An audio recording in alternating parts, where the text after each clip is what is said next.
d'autant plus que nous sommes tous témoins, nous voyons comment les Congolais se mobilisent autour de vous, notamment les personnes sinistrées. Mais pourquoi ne cherchez-vous pas à rentrer dans la légalité? Même si par ailleurs, dans vos propos, vous dites que ceux qui sont dans la précarité ont le droit de se réunir pour parler. D'ailleurs, la Constitution le stipule aussi, que les gens ont le droit de se retrouver, les gens ont le droit de parler.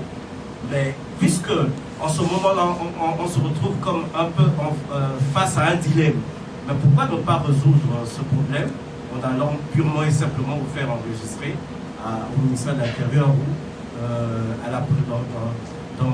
dans une mairie? Je crois que les textes disent ça. Ça, c'est la première considération, première question.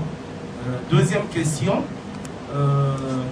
lorsque vous dites que vous vous êtes retrouvé à Kibeliba dans la parcelle d'une maman, mais vous ne nous avez pas précisé quel était l'objet sur lequel vous devriez plancher, et notamment le but poursuivi. Je souhaite aussi que vous puissiez éclaircir dessus, et je souhaite que vous puissiez décliner, même si c'est la police d'une manière générale, mais celui qui est passé vous chercher, ou lorsque vous emmenez, certainement qu'il y avait un commanditaire, il y a quelqu'un qui, au nom de son service, a dû, sur la base de certaines considérations, penser qu'il fallait qu'on vous prenne. Mais vous êtes un cadre, c'est sûr, même un haut cadre du pays, c'est ce que vous avez cherché à savoir, qui est venu vous chercher et ou qui l'avait envoyé. Merci beaucoup. Merci, merci. La première question en ce qui concerne l'organisation du collectif, vous avez précisé que lorsque le 4 mars, je dénonce le comportement des responsables publics qui n'avaient pas pris soin d'aider même les amputés. Quelque temps après, le même gouvernement a envoyé justement ces personnes-là vers le Maroc pour recevoir des soins, ce qui montre à quel point le collectif avait déjà commencé à travailler. Mais je tiens à rappeler une chose. Lorsque je me déplace vers ces sinistrés, je suis le président d'une fondation. La fondation est bien reconnue et bien structurée. Le collectif est une organisation qui se met en place. Lorsque vous me dites que le ministre avait dénoncé le fait que le collectif n'était pas enregistré, mais je tiens à vous rappeler également que c'est le même ministre qui avait annoncé l'organisation d'un procès pendant le mois d'avril, qui n'a toujours pas eu lieu. Pour dire à quel point vous devez savoir, autour de nous, il y a des choses qui sont évoquées, mais je pense que la vérité n'a aucune défense. Je pense que nous, au niveau du collectif et de la fondation, nous faisons un travail sur le terrain. Et ce sont les faits qui expliquent ce que nous faisons. Donc, moi, je tiens à rappeler encore une fois que nous sommes tous appelés ici à lire notre Constitution. Je tiens à vous dire que, mais écoutez, moi, c'est avec grand plaisir que si besoin est que le collectif soit enregistré de bonne loi, cela est pour nous de bon accord. Nous sommes tout à fait d'accord avec cela. Là n'est pas de problème. Mais je tiens à dire simplement que nous avons une constitution qui nous a déjà donné l'autorisation de nous retenir, de nous mettre en place, et nous sommes respectueux de la constitution de la République. Écoutez, si nous ne pouvons pas respecter la constitution de la République, nous n'allons pas énoncer des lois qui devraient venir de certaines opinions personnelles. Voilà ce que je tenais à dire à ce sujet-là. Maintenant, lorsque vous demandez sur l'objet de la rencontre, mais je tiens à préciser que la rencontre de Kibeliba était une rencontre avec déjà un collectif qui était déjà en place à Kibeliba, qui était suivi par le lieutenant Vinza. Ils ont déjà sur place, Vinga, qui sont déjà sur place et qui ont déjà un collectif des zones de la zone 54, 59, 61, la zone 20, c'est 61. Ils ont déjà un collectif sur place. Donc moi, je suis simplement venu pour que, ensemble, nous puissions canaliser dans la réflexion ce que nous devions faire. Voilà était l'objet de la rencontre. L'objet, c'était comment peut-on faire suite aux malades qui sont dans cette zone, comment peut-on faire ensemble pour qu'ils aient accès vers les hôpitaux. Comment peut-on faire ensemble pour qu'ils puissent obtenir aussi réparation et gain. C'est tout à fait normal. C'est une réflexion qui était par rapport à leur souffrance. Ah, d'accord. Le policier qui... ou le...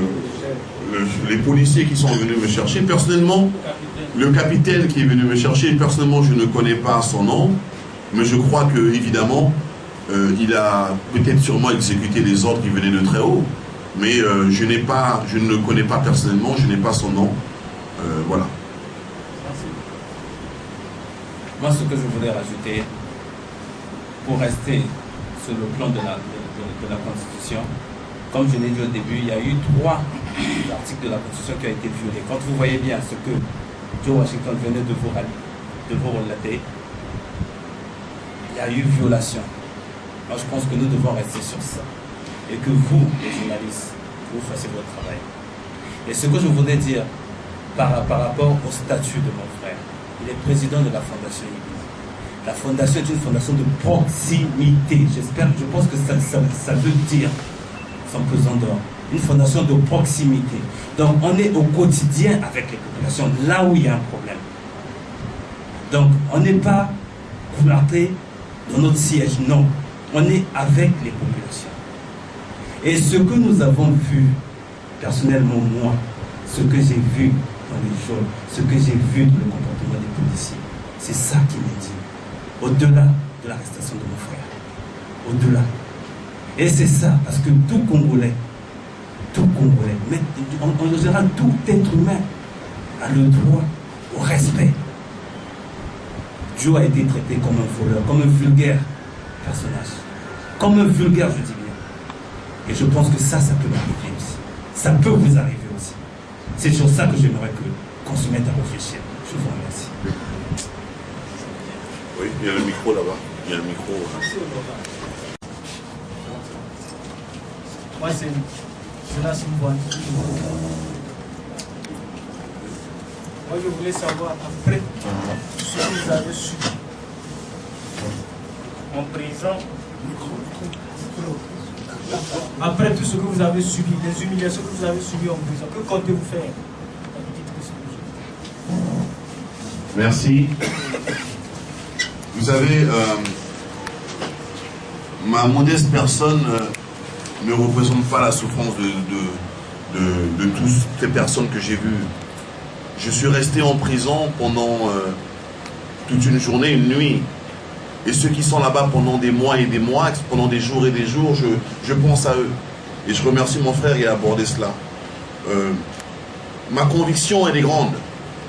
Je crois que je ne peux pas... Vous savez, je vous ai dit, lorsque j'étais enfermé, je serrais mon poing pour dire non, ce que nous faisons est juste. Donc ma conviction est encore plus grande.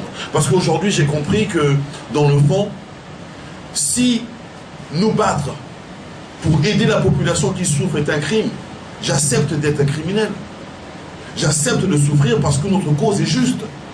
Donc ma conviction aujourd'hui est grande. Et plus grande qu'avant d'ailleurs. Parce que je pense que le combat, je pense que ce que nous faisons est normal et correct. Et si on doit être reprimandé par rapport à ça, à ce moment-là, je me demanderai si je suis un être humain ou pas. Donc non, pour rapport à votre question, je suis convaincu que, au contraire, suite à cette arrestation, ma conviction sera de plus en plus grande. Et je crois qu'il faut maintenant, sans le cacher, être encore plus dans la population, encore plus dans le travail. En fin de compte, cette arrestation était un encouragement de plus. Alors, nous avons entendu le ministre Bienvenue dire que votre arrestation n'était pas du fait du gouvernement. Alors, quelle raison pouvez-vous donner à cette arrestation si elle n'émanait pas du gouvernement? Est-ce que vous avez une raison à nous expliquer par rapport au dire de ce ministre-là? Et que à un moment, j'ai entendu le docteur Alex Ibaka dire que vous avez plutôt été enlevé parce que les choses s'étaient passées devant lui. Je voudrais savoir qu'est-ce qu'il entend par enlèvement. Merci. La première, le gouvernement qui avait décidé suite à mon arrestation, que c'était la police. Bon, je tiens à rappeler, et je suis heureux que l'honorable ait dit, qui est garant des institutions? N'est-ce pas le gouvernement de la République? N'est-ce pas le président de la République? Je ne pense pas que, justement, il y a un problème.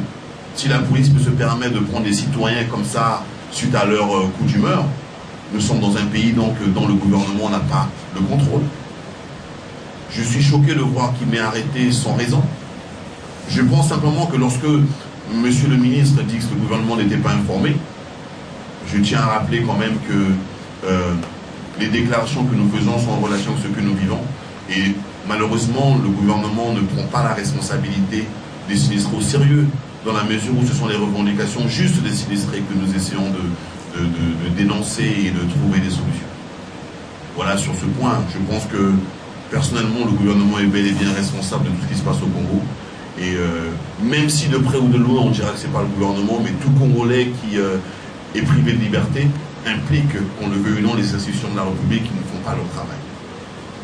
Le deuxième point que vous avez évoqué sur l'enlèvement, je crois qu'il est juste de dire que nous vivons sous des lois. Lorsque vous prenez quelqu'un par un coup d'humeur, on appelle ça enlèvement. Parce que vous n'avez pas mandat de prendre la personne. Vous n'avez pas l'autorité, vous n'avez pas le mandat qui vous permet, qui devrait vous permettre de prendre une personne selon... Vous n'êtes pas couvert par la loi. J'ai été pris sans rien, sans convocation, sans mandat d'amener.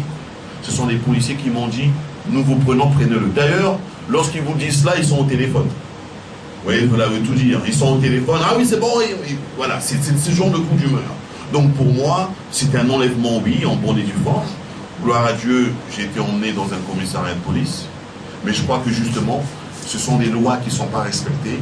Et si les responsables, si justement ces policiers pouvaient simplement respecter les lois de la République, il n'y aurait pas seulement moi. Nous vivons cela au quotidien. J'ai déjà dénoncé plusieurs fois, et dans le cadre de la Fondation, nous avons dénoncé des viols au niveau du commissariat central. Aujourd'hui, cela nous arrive, est une preuve comme quoi, comme le député l'a dit tout à l'heure, cela peut arriver à tout le monde, et cela arrive à tout le monde. Tous les jours dans notre République, il y a des débordements. Et nous pensons que cela n'est pas normal, et cela doit changer. Qui nous a protégés et qui nous a gardés. Je voudrais encore une fois remercier la population et la communauté nationale et internationale d'avoir été à nos côtés suite à cette douleur, suite à ce qui nous est arrivé. Mais je tiens encore à dire que d'abord et avant tout, pensons aux autres Congolais. Pensons à tous les Congolais qui sont injustement dans les commissariats, qui sont injustement emprisonnés. Pensons justement à cette petite fille qui est dans ce commissariat sans plaisantière. Pensons à tous ceux qui souffrent dans notre République. Et notre combat ne s'arrêtera pas. Nous voulons continuer à nous battre pour que la population congolaise puisse mieux vivre et pour que les sinistrés, finalement, après une année, qu'ils aient ce qu'ils demandent, qui est logique. Qu'ils aient l'organisation de leur procès qu'ils demandent depuis longtemps. Qu'ils aient l'accès aux hôpitaux, qu'ils aient leur construction. C'est une demande qui est normale et nous continuerons justement dans ce combat. Et qu'ils aient également leurs droits. Mais qu'on associe surtout les sinistrés dans tout ce qui se fait dans le comité de crise. Il faut que les sinistrés viennent dire ce qu'ils vivent. Il ne faut pas que les décisions soient prises ailleurs. Il faut demander aux sinistrés, il faut associer le collectif des sinistrés. De partout, je tiens à vous rappeler que le collectif, ce n'est pas seulement là où nous sommes, il y a d'autres collectifs qui sont là, il faut les associer. Aujourd'hui, vous savez que les commerçants qui avaient demandé gain de cause ont été envoyés balader. Donc il n'y a toujours pas de suite. Prenons conscience de la douleur de la population. Certaines personnes, beaucoup de personnes souffrent dans notre pays et cela doit cesser. Merci.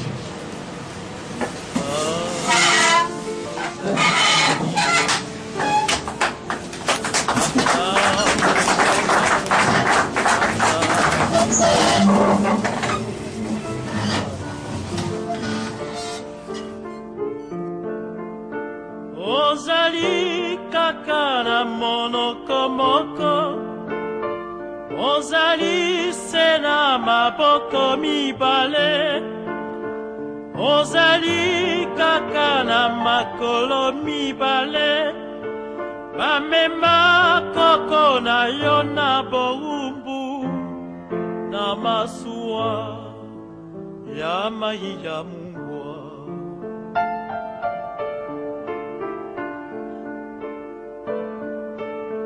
Bambulumbulu bakanga tata na yo, bamema ye na Congo Océan, basala soni na mama na yo, babeta fimbo na ndeko na yo, bafingaki yo makako.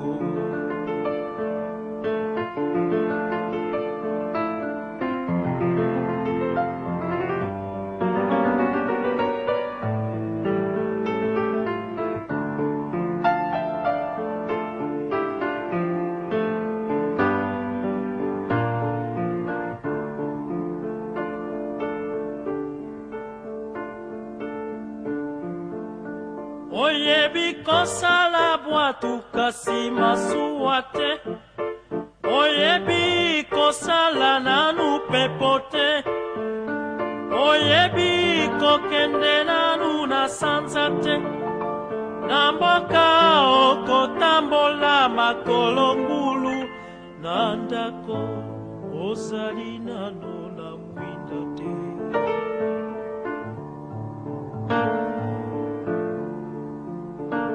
Soki koi akoti lopango na yo, loba vili, loba lingala, loba kikongo. Koi akoyoka monoko yango te, koi akoyokela yo mawate. Koi akoyase yo.